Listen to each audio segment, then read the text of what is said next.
Okay, so as per usual, I'm gonna make a video in reverse, starting from where I got all the way to the end of it and make my way backwards to reassembly.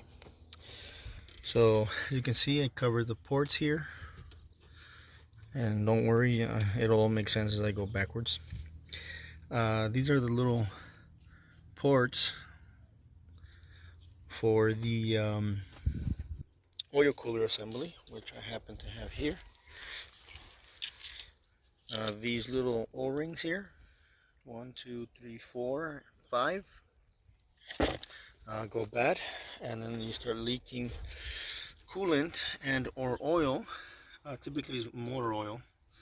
It overflows and it overflows over to the transmission, on top of the transmission, and it drips in the center of your car, makes a big oily mess, and it looks like your rear main seal is leaking or something is leaking back there. But really is these holes here are overflowing, or where it's leaking and then filling up the valley in here and then overflowing over and making a mess back there. But it's funny, yesterday I did one of these exact same motors on a different model, obviously, but same motor, same situation, and in his case it was coolant that was leaking. So it can happen either way.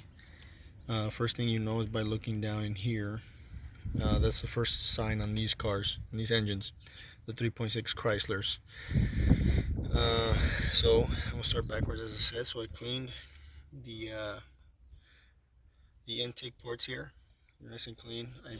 This was all full of oil. I stuck rags in there, or these paper towels in there, and sopped up most of it. Got most of it out and cleaned it. Cleaned these surfaces here, so that way they are perfectly clean for when you put the new part, which is right here. One second. So this is a new part here. This is called the what is it? Oil filter housing assembly. And what goes bad is these O-rings here. They go flush. So see how they stick out? They need to stick out so that way when they go up against that really smooth surface down there, when you tighten them down, they kind of like there's a certain amount of resistance that's between these two parts, this part and the engine. That way there's no leak that gets past these seals. And if on the old one, you can see that they're flush or even recessed in a little bit.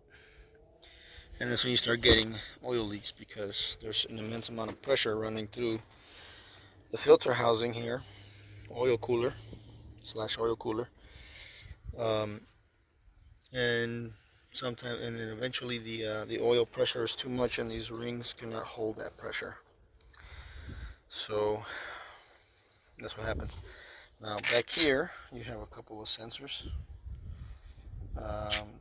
There's a wiring harness that those connect to, and then there's also a coolant line that connects to this guy here. So I'm going to sit this in. Actually, yeah, first what I'm going to do is I'm going to connect this guy to the coolant hose. And I'm going to do that out here. I don't know if I'll be able to do both, because I don't only have two hands. Anyway, I'll probably just, I'll show you after.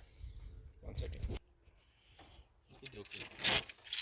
Anywho, so this part is going to connect to that hose, and make sure that these O-rings are nice and tight. They're not going to fall on you when you are positioning this thing in there.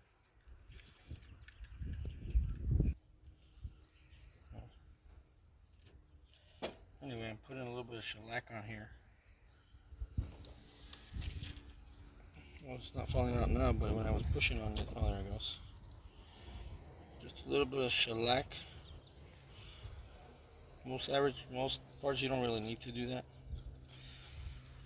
but I'm just doing it because I don't want to do this jump twice. The shellac you can put in there, and you have to wait a couple minutes for it to dry. It's almost like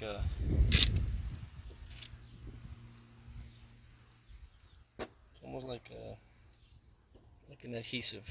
I guess it kind of is like an adhesive. So I put it on all of mine, and then you let it dry a little bit. That way when you install it, it doesn't catch on something and then it falls off without you knowing. Because then you're going to have to take it apart when you find out that it's leaking all over again.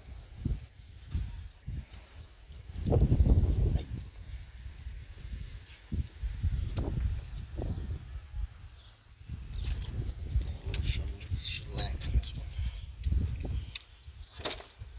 This one will come out. It seems pretty stable. Not flopping.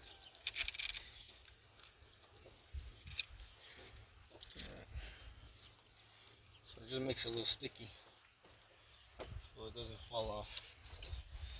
So what I'm gonna do now, I'm gonna hook this up first to the coolant line. Yep. I have to pinch there a little bit. This hose looks a little busted actually.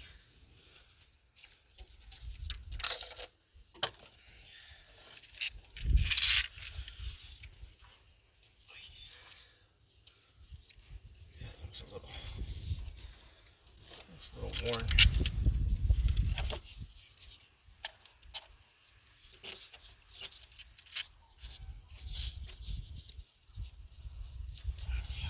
Rubbery.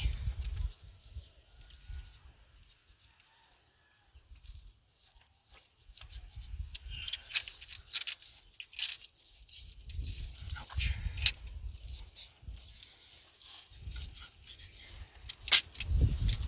Alright, make sure it's nice and sealed.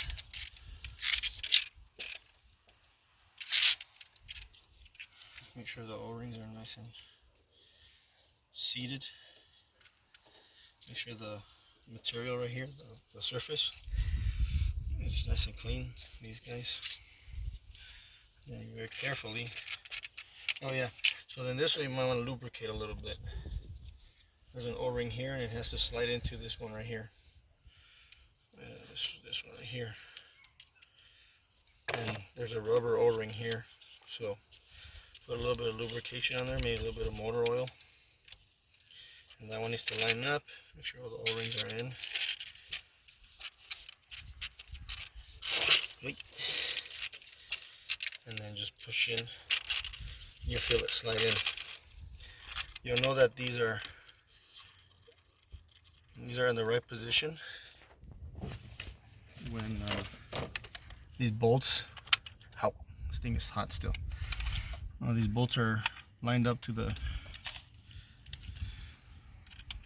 where they screw into, because you can pull up on them a little bit and then set them back down and then start tying them by hand, and you'll feel them threading.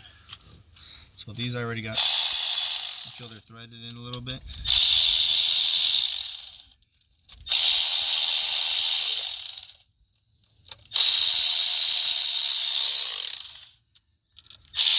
And I'll go back and forth between these two. That way they start cinching down. You'll feel it. You go down with the other. And then these two here. This torque wrench is it's not very strong, so what I do is I allow it to kind of run down to the end, and then you can use this with a regular ratchet. But I'll give it a little bit of, just a little snug. Actually, I would recommend using like a 1/4 inch drive to tighten these down, so that way you don't over torque it. And you give it like a little bit of a wrist torque, and you can feel it. You don't want to torque down on them when there's actually a torque spec. I don't know what it is, and so you may have to look that up. I'm just showing you the steps on what needs to come out and in order to get to it. This is a E8 Torx. Those for those fasteners there. So I'll double check one more time. This is a pretty big one, so I'm just going with what I'm able to actually leverage without cranking on it. So whatever my wrist allows. Because if I grab it here and I start pulling on it really hard, I can break the bolt. So here I'm just, it's good now, they're really small bolts. Alright, then you take the harnesses and you plug them back in. So you have the bottom plug, it's 3-pin. This one's upside down. So you feel the click, and then the same with this one. Make sure they're all the way in, and then you push down the safety tab on this one. You pull on it, make sure it doesn't slip out. So now they're clear, everything's in.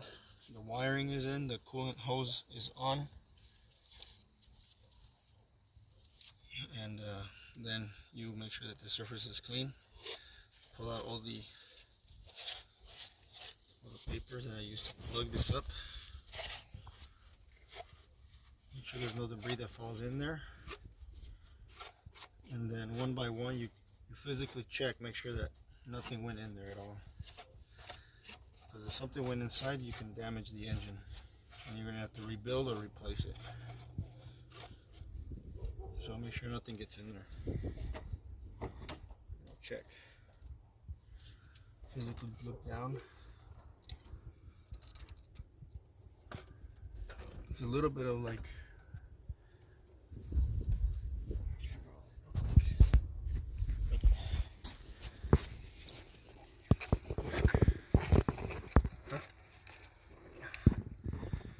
look down inside, make sure there's no debris, no chunks of debris or plastic or anything.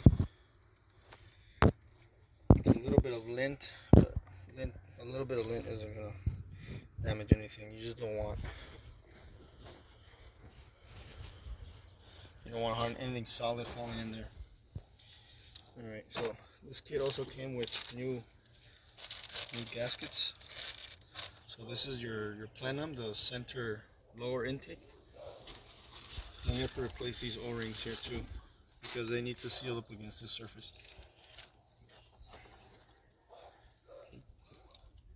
So you can use a pick or something, get them out of there.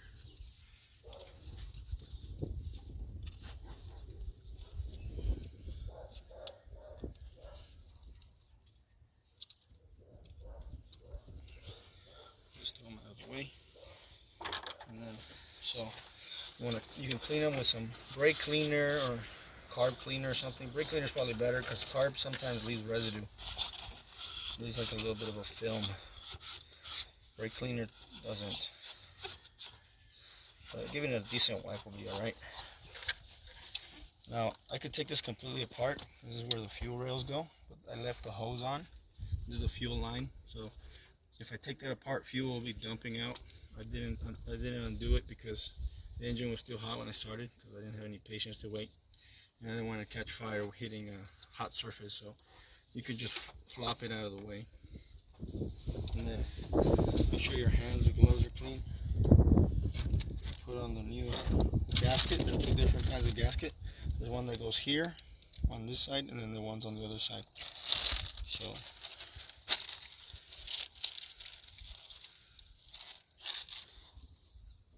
and you can tell the shape. The ones that are on the bottom have this shape. It's almost rectangle except for this thing. And you just sit there. And you do all 6.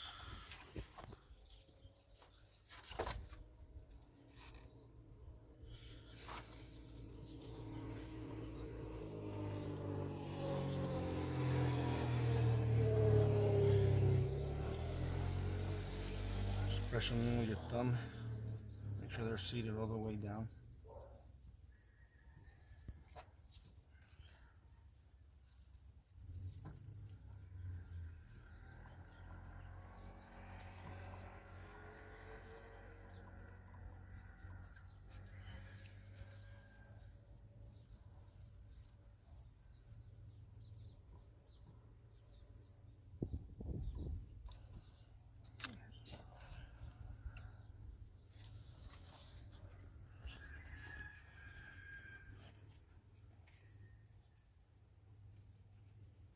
Make sure they're all the way in.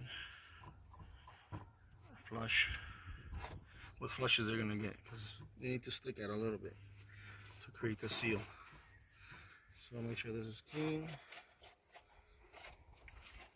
Sometimes it'll be a little gunkier than normal, so you could take a razor blade and very, very carefully scrape.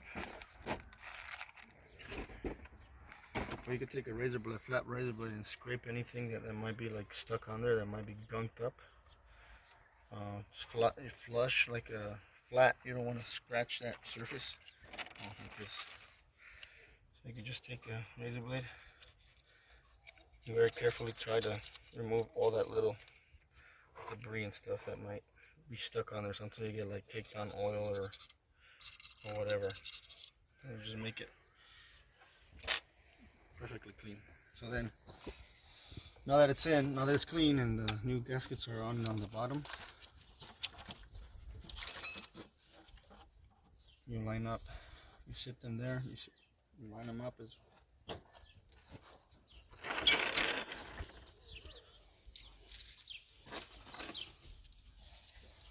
perfect as you can. These normally don't come out on their own. Like, they stop about halfway out. They don't come all the way out, but I remove them because I just keep going until they come out, because I'd rather have them accounted for than for them to go missing and not know where it went, because I thought that it was stuck to the plastic. So these are 8mm. Anytime you're torquing everything back down, you want to use your hand to start threading them.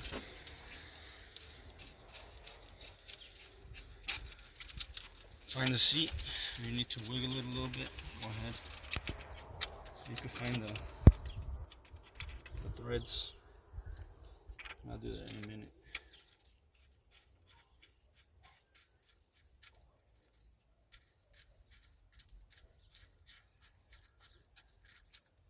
These are 8mm. I already said that. I have to move it a little bit to figure out where the hole is. So there we go. So shimmy them left or right a little bit. You'll feel them sit. Once they kind of recess in a little bit, you get a little bit of a recess feeling, like they sit into a hole. You try to hand tighten them first, and then you can use your ratchet. In my case, I'm using my electric ratchet. This one doesn't have a lot of torque, so it's not going to damage anything. So once I have them hand started, then I can go ahead and try to speed it up. Once I start hearing that it wants to start biting down, pushing down, I start going the start pattern. So go start here and then jump over.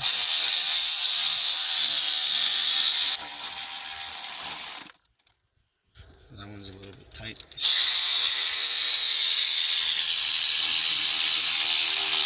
Start hearing the pitch change. Start actually seeing it kind of bite down, start pushing down. So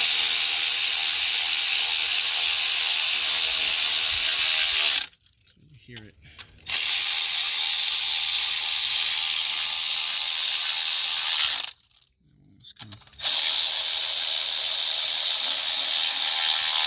You actually see it drop a little.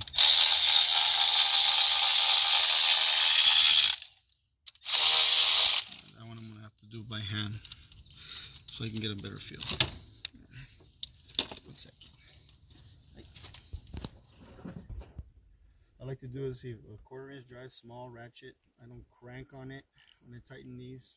There is a torque, I'm sure there is, but I'm not doing it like that, so this one's a little tough.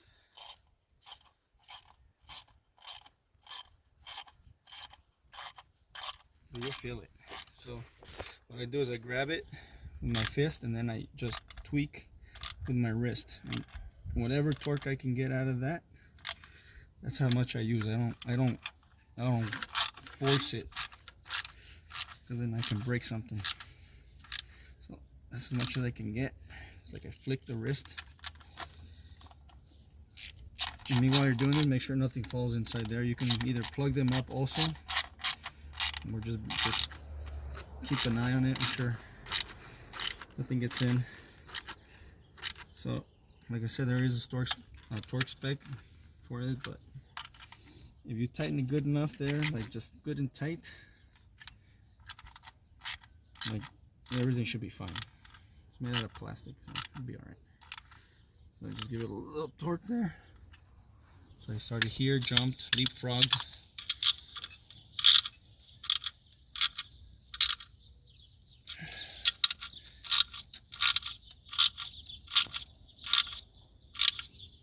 Alright. So it's still loose.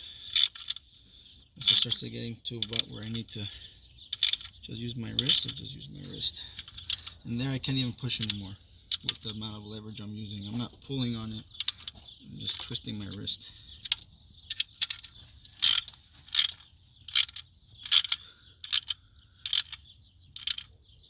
Alright, so they're nice and tight. I can go over it one more time just to make sure that when I put a little bit of torque on the other ones, that the other ones didn't get loose. And you might feel a little bit loose, so just give it a little more tightness. Alright, so now you put this on, so now it's, the next step would be to plug in the fuel injectors. Push them down. They have these little tabs and these little safety tabs, and you cannot push down on this to release it unless you lift this thing. So I like to use a pick, and I get under here and I pull on it till it pops, and then I either use my finger or I'll use the round part of the pick and I push down on it. You can hear the snap and it releases. So the same thing here. Click and then push down on the safety tab. Click, safety tab, and you got 6 of them. You got 3 on this side, 3 on this side. And then all this stuff has to be released, so just put it back the way it came out.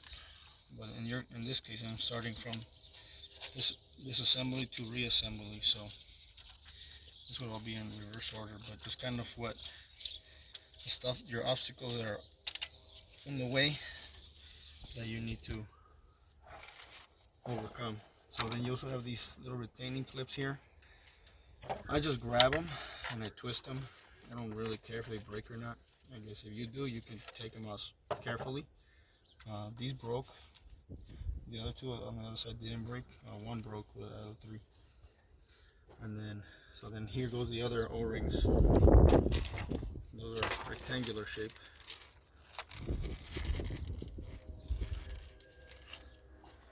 Same thing, make sure your hands are debris free. Make sure the surface is clean. And you just push them flush.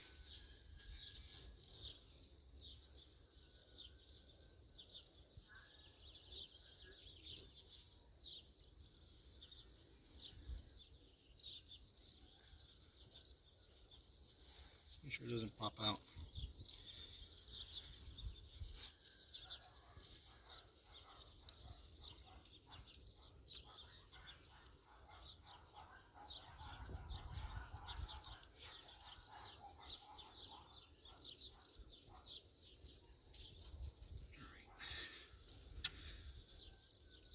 So now they're on, they're not coming out or anything.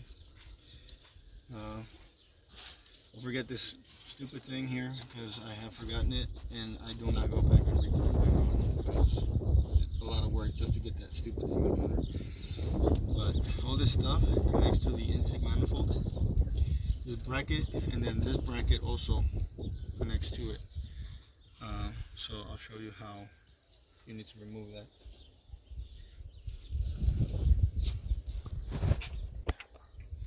So on the intake manifold you have these things here. They take a 10 millimeter nut, and they go through these brackets. The same thing on the other side with those over there, but up there on this side. That bracket also takes a 13 millimeter bolt, that one over there, that holds this nice and tight, and then these bolt up to the block and all that stuff. So what I do is I remove the 10 millimeters, and you see where these slide back into the place there. I put those in. Also, these are the fasteners here. These are 8 millimeter. You want to pull them up. Make sure they're completely up and out of the way. You have 1, 2, 3, 4, 5, 6, and then there's 7 over here. If those things are not up, they're going to jam up against the bottom, the plenum, and it's not going to allow you to screw these in. So you'll know they have dowels where they only fit one way. So if you don't have them lined up, they're not going to go in. So again, start them by hand, sit them in there, make sure they're nice, make sure the intake is on nice and tight. These are also 8 millimeter, so I'll use my 8 millimeter. And again, this doesn't have a lot of torque, so it's not very strong. So if I do it with this, I'm not afraid that it's going to take any damage. If I should, it won't over torque it by accident. Find my 8 millimeter.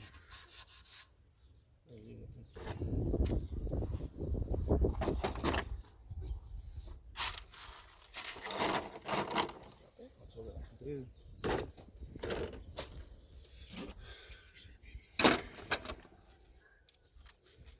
Alright, and then for the ones that are down here, you need a small one. Like this is a 3/8 drive, and I've reduced it to a 1/4 inch. Otherwise, it won't fit in that hole when you try to stick the socket in. So here I'm going to start it in the middle. Start these two.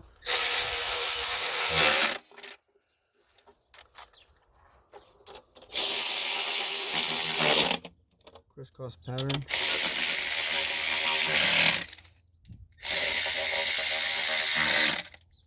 This one down here. And 2 over here.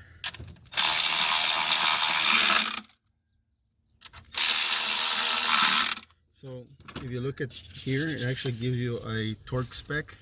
So 7 to 9 Newton meters, which nobody uses in the US. That equals to, I don't even know. It's probably somewhere around, I don't know, 50, 60 inch pounds. I'm not really sure, but it's in inch pounds. You don't want to use foot pounds. So you might want to look that up. Just do a little Google search. What is 7 to 9 Newton meters converted to inch pounds, and it'll tell you. So you start in the middle, 4, 1, 2. So you do 1, 2, 3, 4 cross pattern. You do 5, and then 6, 7, and that'll give you the torque. And in this case, I'm going to make sure that it's tight by also using my wrist, like I did earlier.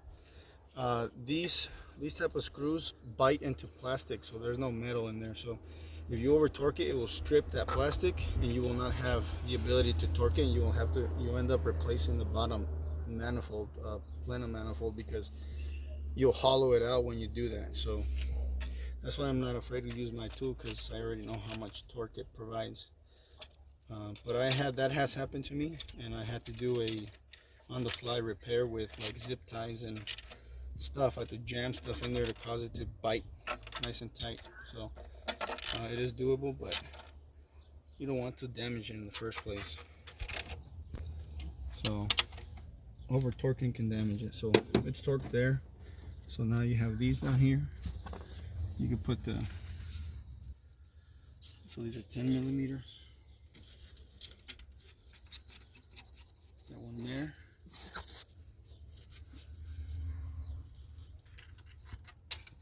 Here.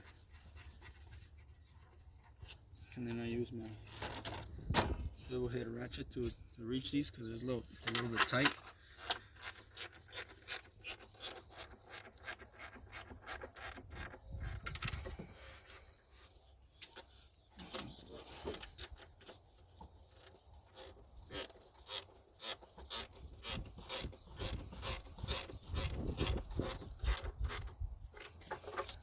on the other side,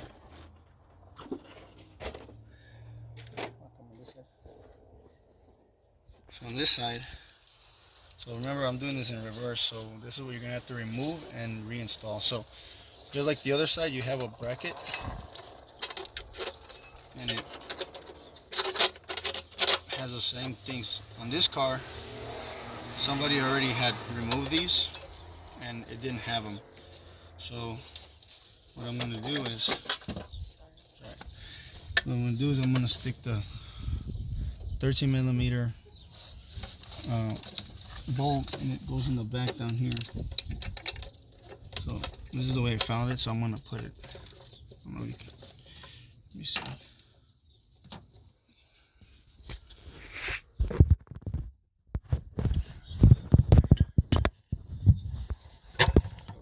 Here, get this damn light, hoses and all kind of crap. So this thing here, tighten it by hand to get it all the way in. That's what it looks like. And here's the bracket.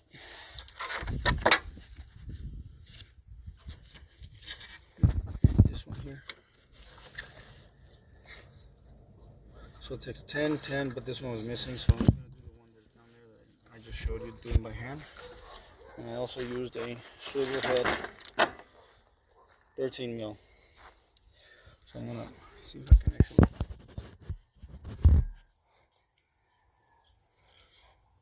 And you got all these hoses, they're kind of in the way. You can kind of shove them around.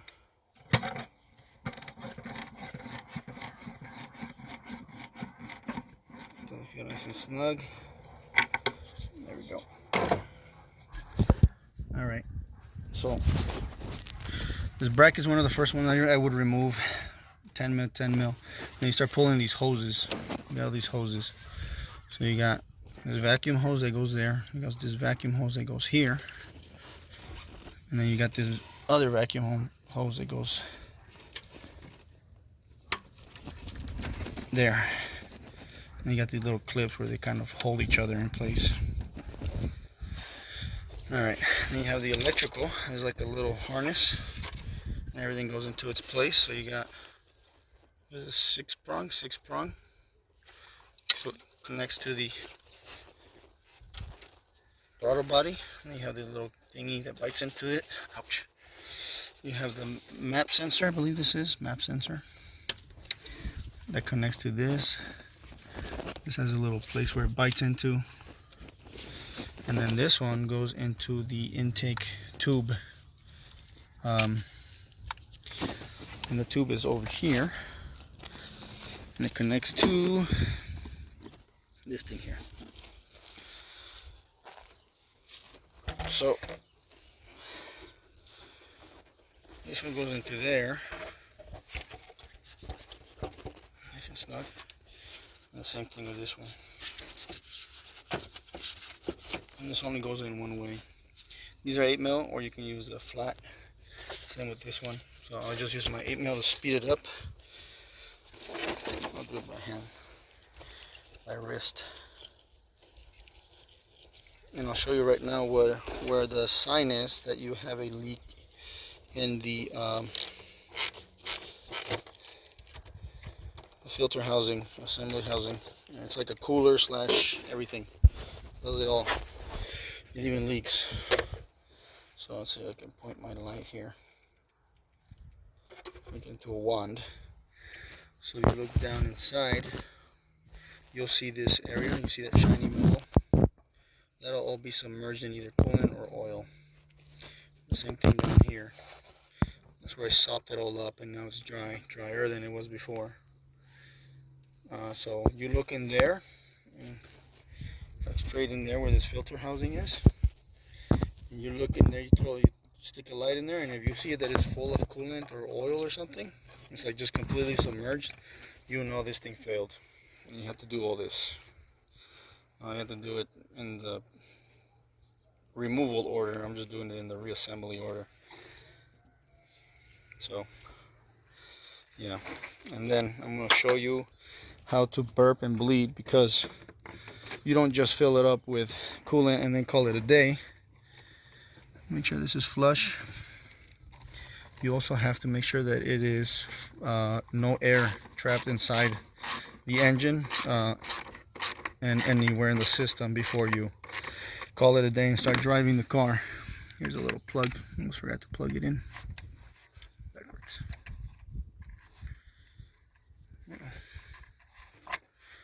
There you go.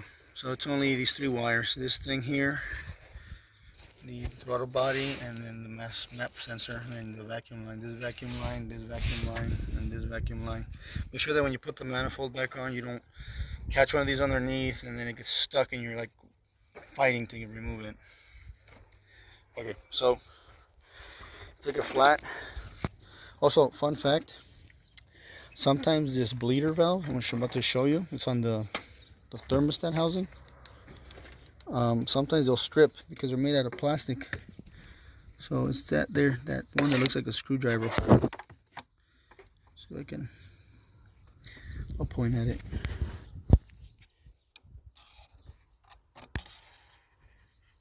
Where is that? Oh, there it is. This thing here. So you open it counterclockwise. Alright, so the video cut a little bit short, but so there's the bleeder. I've opened it. Focus. So I've opened it. Took a screwdriver to it. Opened it up, and you see how it starts to kind of spew out. So it starts to spew out. You fill it up here. And then you kind of watch it spew out. Once you start getting solid water or coolant,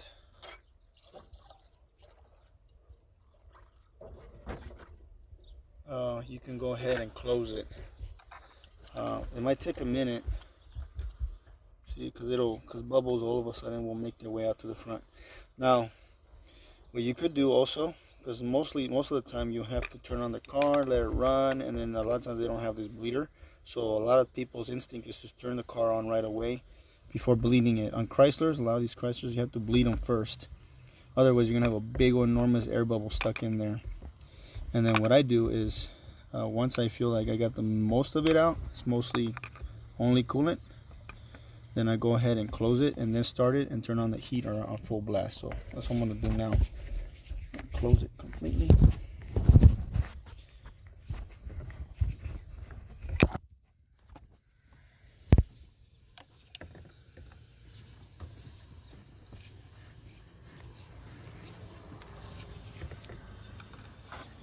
All right, it's completely shut.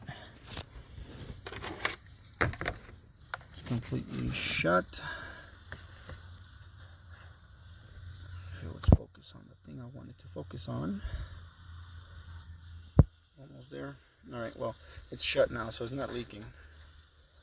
So now I'm going to start the car.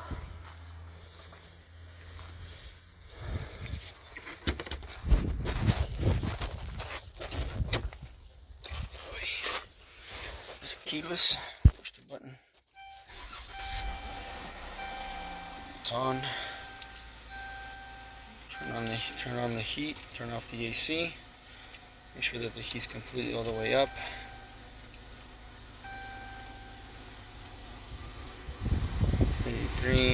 Yeah, 83. Both sides 83. And then make sure that it's shooting through the vents here. Make sure the AC is off so you don't get the air compressor coming on. And just let it warm up. So I'm going to put on a pause for a second. Keep an eye on the fluid, make sure it's not low. There's a line here between these two lines, so it doesn't have to be all the way to the top. A good guide is this line here, so you can go up to there. If you go any further, then it'll just be excess. So there needs to be a little bit of air on these cars because they need room for expansion for some reason. So I believe they're, if not, it'll relieve itself. It has a relief valve. It'll dump it on the floor. So, but yeah, you want to start it up, turn on the heat, and then let all the air make its way out of the system. Pausing them for a minute. So now that the car is running, it's been running for like maybe 2, 3, maybe 5 minutes. Come periodically, come check the temperature on the heat. Make sure that you start getting heat. Check the temperature on the gauge. When you start feeling hot, that means that you got most of the air out, if not all of it, and that's how you know that you've cleared. You have a pretty clear system, so now you shouldn't have any more. However, I still periodically would come with a screwdriver and open it. And just kind of watch for those bubbles there.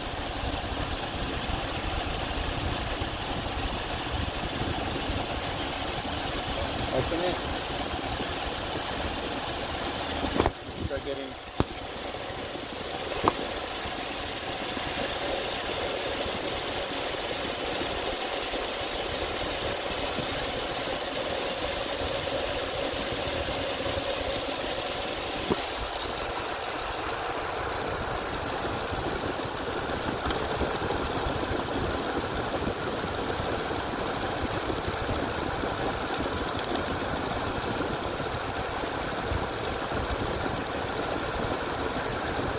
again.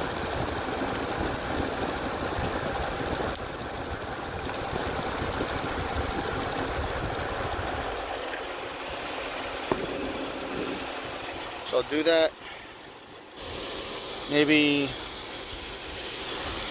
about three or 4 times. Periodically check the level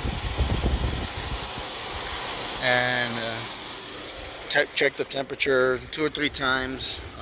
Check the temperature here. You'll feel it. It's hot. Make sure this doesn't climb up. Stays about where, right there. That should be about normal. And then just wait. If you want to wait for the electric fan to come on. Oh, right now it's on already.